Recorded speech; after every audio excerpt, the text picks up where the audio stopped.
I got to be honest with you. I joke about poor Gail, poor thing, because she's done none of it probably. I just exaggerate everything. But I'm going to tell you something about that woman. She is without a doubt the most patient woman on the planet because she's married to me. And that ain't easy. I'm sure when I'm on the road, she drinks heavily. He's gone. But she pulls me out of so many situations. One Sunday we were in church, and I had noticed over the last few weeks that our pastor was losing weight, and he looked great. So service is over, and we're walking out through the center aisle, and we get up to the pastor, and I said, Reverend, I got to say something. I said, I know you've been losing weight over the last few weeks, and you look amazing. He goes, oh, wow. He goes, thanks for noticing, Bill. I really appreciate that. I go, what are you doing, dude? Are you lifting weights? You dieting? What's up? He goes, actually, you know what, Bill?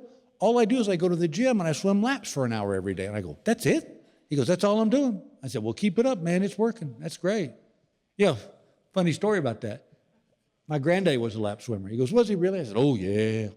He used to go, yeah, because this was before all the fancy gyms. He'd just go over to the YMCA and swim laps in their pool for an hour. I even remember being a little boy, going to visit Grandma and Grandpa, and I'd put on my swim trunks, and I'd walk across the street with him to the Y, and I'd sit on the edge of the pool while he swam laps for an hour. I said, but all he knew how to do was doggy style. He'd just do doggy style up and down the pool for an hour. And I remember even being a little boy thinking to myself, wow, if I did doggy style for 10 minutes, I'd be worn out. And the pastor looked at me and went, oh. And walked off. I looked at Gail, I said, what's his problem? She goes, it's doggy paddle, Bill.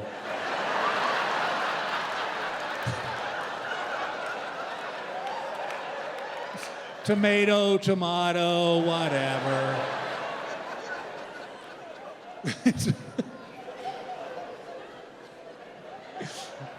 It's like one night, she went out with her girlfriends to one of these lady parties, where they sell like lingerie and stuff. Well, by the time she got home, I was in bed watching a football game. She walked in the bedroom. I said, hey, how was the party? She goes, it was great. She goes, me and my friends had a blast. I go, well, good, I'm glad you went. She goes, I bet you will be. I said, what are you talking about? She goes, I bought you a little something. I said, did you really? And she threw on the bed this little pair of baby blue silk skimpy boxer shorts with a red rose right there. And I said, have you lost your mind?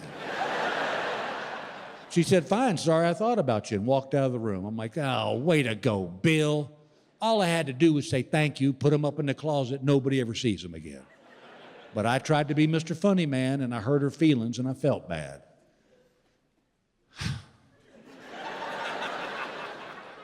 I put them on. Kind of sashayed into the kitchen, said, well, what do you think? She goes, good God. I said, hey, you bought them. She goes, yeah, for me to wear for you, Bill.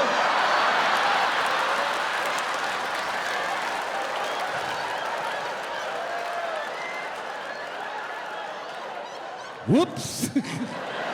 Let's just say the words hanging out didn't quite cover it.